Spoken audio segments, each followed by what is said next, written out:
La manipulation de la météo n'est pas une nouveauté. Die extremen Wetterkapriolen im Sommer Les aléas climatiques exceptionnels de l'été 2021 en Europe ont frappé les esprits. Inondations avec des volumes d'eau sans précédent en Allemagne, en Autriche et en Belgique, feux de forêt en Grèce et en Turquie, chaleur extrême atteignant 48,5 degrés en Sicile.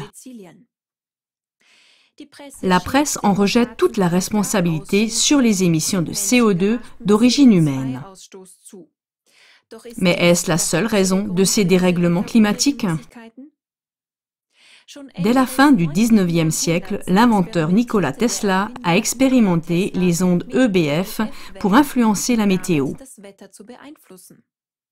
Les ondes EBF ont une fréquence très basse, jusqu'à 30 Hz.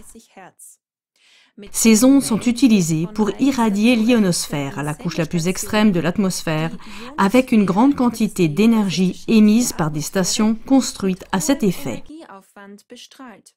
L'ionosphère s'incurve alors en raison de la chaleur générée.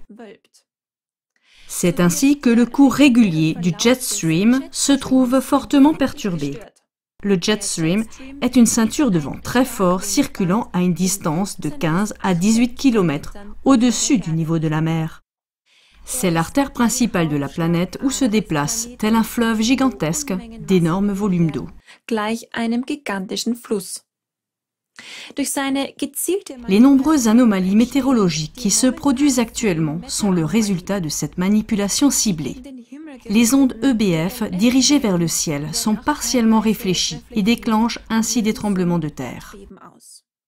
Si la technologie des ondes EBF est employée de cette manière pour modifier fortement la météo au détriment de certaines régions, on peut parler à juste titre d'armes météorologiques.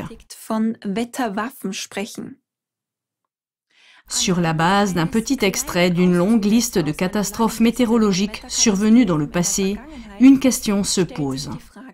Tout cela peut-il être une simple coïncidence?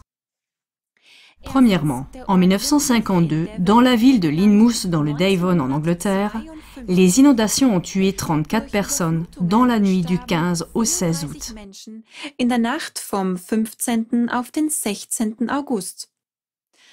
Amer constat, dans le cadre de l'opération Cumulus, la Royal Air Force britannique avait injecté de l'iode d'argent dans les nuages au-dessus de la zone habitée. À peine 30 minutes plus tard, la pluie a commencé à tomber, se transformant en une inondation mortelle.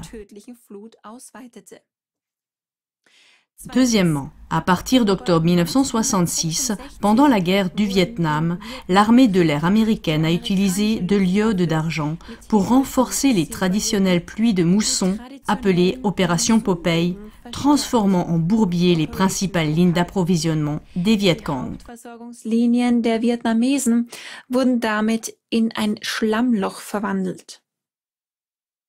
Troisièmement, aux USA, en juillet 1976, des perturbations inexpliquées se sont produites dans les systèmes de communication.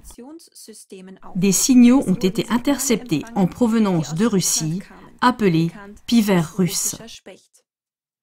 Les ondes EBF, transmises au-dessus de l'Amérique du Nord, ont donc modifié le jet stream, comme l'avait déjà décrit Nikola Tesla 100 ans auparavant.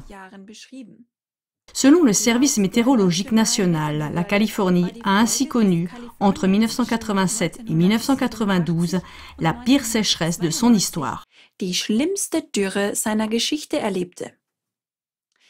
Le jet stream n'a repris son cours normal qu'en 1995.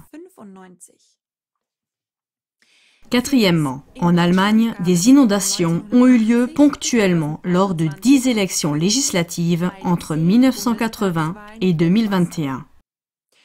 Pure coïncidence?